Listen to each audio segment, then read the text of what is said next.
जरा ध्यान से सुनना।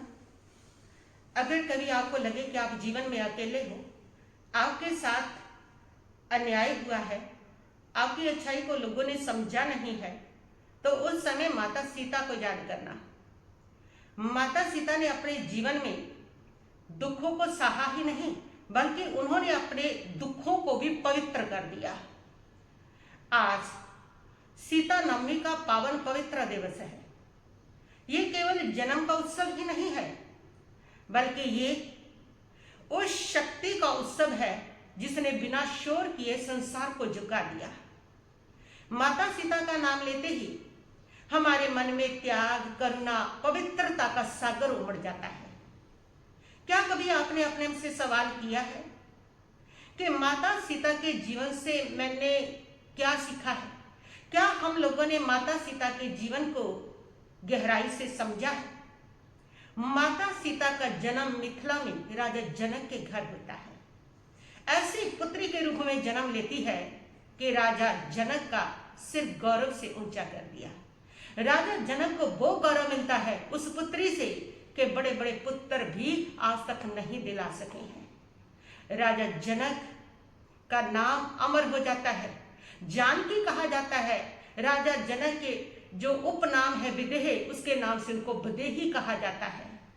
अपने पिता को जिसने अमर कर दिया, ऐसी पुत्री को पाकर के कौन पिता गौरवान्वित महसूस नहीं करेगा कि इस पिता का सिर जो है गर्व से ऊंचा नहीं होगा। हर माता पिता चाहते हैं ऐसी पुत्री हमारे जहां भी पैदा हो जो हमारा सिर गर्व से ऊंचा कर दे, जो हमें गौरव दिला सके सदियों सदियों तक। जिसने राजा जनक की कहानी को अमर कर दिया, ऐसी पुत्री को हर कोई चाहता है।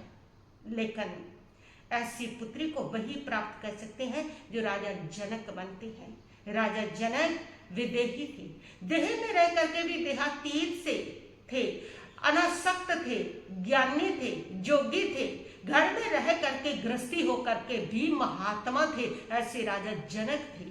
जहां ऐसी शुद्धता होती है वहीं पर दिव्यता जन्म लेती है, वहीं पर महान आत्माएं आकर के जन्म लेती है। अगर ऐसी पुत्री, ऐसी संतान चाहते हो तो राजा जनक तो बनना ही पड़ेगा। और राजा जनक ने देखा कि उसकी पुत्री जुआ हुई है। राजा जनक ने उसके विवाह के लिए एक शर्त रखी है, एक धनुष रखा है कि वो धनुष जो तोड़ेगा वही उसकी पुत्री का पति होगा। वह धनुष केवल धनुष ही नहीं था, वह धनुष धर्म और मर्यादा का प्रतीक था, और उसे वही उठा सकता था जो धर्म और मर्यादा से अपने जीवन को जीता है, और वो थे भगवान राम। उस धनुष को भगवान राम ने उठाया और सीता ने राम को पति के रूप में वर्ण किया।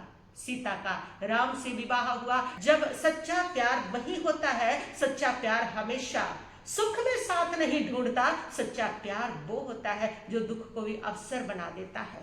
कहाँ आस है कि हम कठिन परिस्थितियों को देख करके जो व्यक्ति है उसको छोड़ देती है, और कहाँ माता सीता है जो कठिन परिस्थितियों को चुनती है और महलों की सुविधा को छोड़ देती है। ऐसी कोई सीता नहीं बन सकती। सीता वही बन सकती है जो दुख के अंदर साथ देना जानती है, वही सीता बनती है।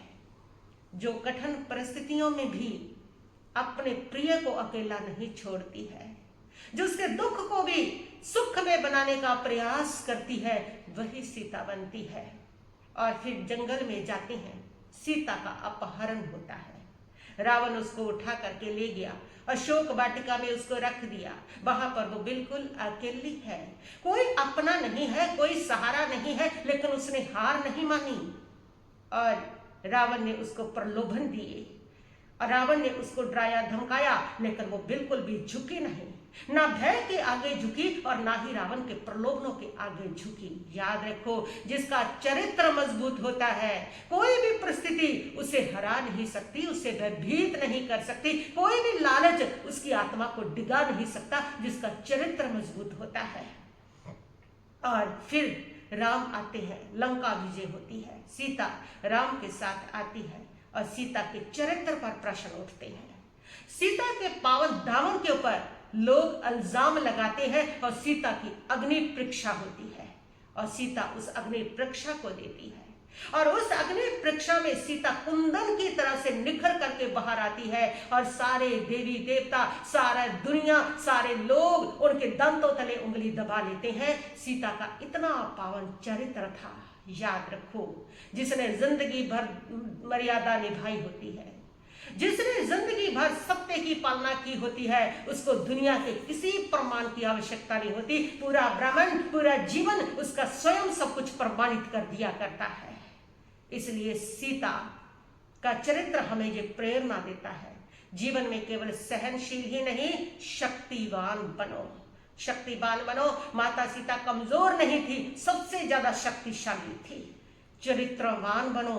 दुनिया में सुख सुविधा धन दौलत सब समाप्त हो जाती है, लेकिन चरित्र सदा अमर रहता है। ये माता सीता का चरित्र हमें शिक्षा देता है।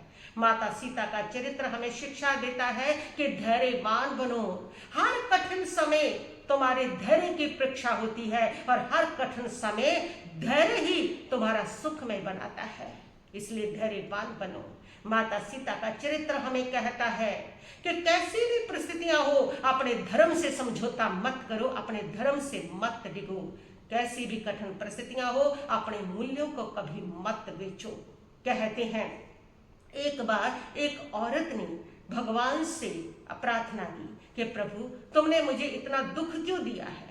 परमात्मा ने उसको कहा कि तुम्हें सीता बनाने के लिए। उसने कहा पर मैं सीता की तरह मजबूत नहीं हूं।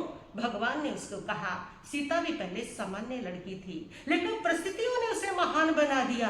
बिल्कुल ठीक है, कठिन समय अगर आपके जीवन में आता है ना, तो कभी घबराइए मत। ये कठिन समय आपके भीतर शक्ति पैदा करता है, आपके भीतर महानता को प्रकट करता है। इसलिए कैसा भी कठिन समय हो, अपने मूल्यों को कभी मत बेचना, अपनी मर्यादाओं को कभी मत बेचना, और तब तुम्हारे भीतर शक्ति प्रकट होती है। सीता का चरित्र इतना महान रहा, इतना महान रहा है कि सीता का नाम स्मरण करने मात्र से ही जीवन का अंधेरा छटने लगता है। याद रखो, आज सीता का सीता नवमी है, आज सीता का पवित्र जन्म उत्सव है। तो मेरा सवाल ये है कि क्या आपने सीता के गुणों को कभी अपने जीवन में उतारा?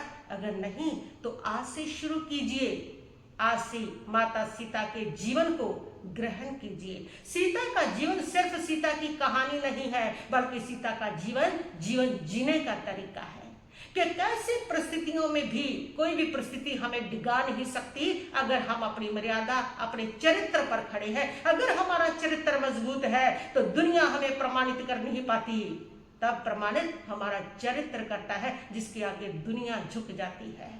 ऐसा पवित्र चरित्र माता सीता का कि बिना शोर किए जिसने दुनिया को झुकाया।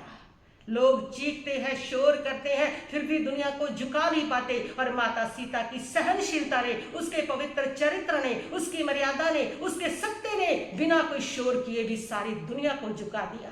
सारी दुनिया माता सीता को माता सीता कहने लगी, उनको प्रणाम करने लगी, उनका नाम लेने लगी, उनके मंदिर, उनकी पूजा होने लगी, उनकी माला होने लगी। और माता सीता ने कहीं पर भी कभी भी उफ तक नहीं कही थी। जब अग्नि परीक्षा हुई तो लोग कहते हैं कि माता सीता ने इतना क्यों सहा, इतना क्यों सहा। माता सीता ने सहा नहीं, उन्होंने अपने धर्म को निभाया। हर व्यक्ति को अपना धर्म मिलता है, अपना फर्ज, अपने कर्तव्य मिलते हैं, उसके अपने एक आदर्श होते हैं, और जो लोग उसको निभा लेते हैं वो दुख को सहते नहीं, वो धर्म को निभा करके कुंदन की तरह से निखर करके बाहर आते हैं। वे अपने चरित्र को अमर बना लिया करते हैं। तो जब भी कभी जीवन में अंधेरा आए, जब भी कभी लगे कि रास्ता नहीं मिल रहा, जब भी जीवन में अकेलापन हो, उस समय माता सीता को याद करना। और माता सीता के नाम की वो ताकत है कि आपको रास्ता भी मिलेगा और उस रास्ते पर चलने की शक्ति भी मिलेगी, ताकत भी मिलेगी। तो आज माता सीता नवमी पर आप माता सीता के जीवन चरित्र को जरूर चिंतन करें, जरूर सुने, जरूर उनको नमन करें। माता सीता की उस मर्यादा को, उस सत्य को, उस सहनशीलता को, उस धैर्य को, और माता सीता के उस पवित्र चरित्र को बार बार नमन करें, ताकि हमारे जीवन में भी ऐसा चरित्र, ऐसी शक्ति, ऐसी सहनशीलता, ऐसा धैर्य और ऐसा महानता आ जाए कि कैसी भी परिस्थितियां हो हम अपने धर्म से समझौता ना करें। हर परिस्थिति हारती है जब आपका चरित्र मजबूत होता है, जब आप सत्य पर अडिग होते हैं। कोई भी परिस्थिति आपको तोड़ नहीं सकती, कोई भी परिस्थिति आपको झुका नहीं सकती, कोई भी परिस्थिति आपको परेशान नहीं कर सकती। अगर आपके पास आपका चरित्र है तो अपना चरित्र मजबूत करें। माता सीता के प्रति यही हमारी सच्ची आस्था होगी, सच्ची श्रद्धा होगी। बस इतना ही कहती हुई मैं अपने वक्तव्य को यहीं पर स्थगित करती हूँ। ओम शांति शांति शांति।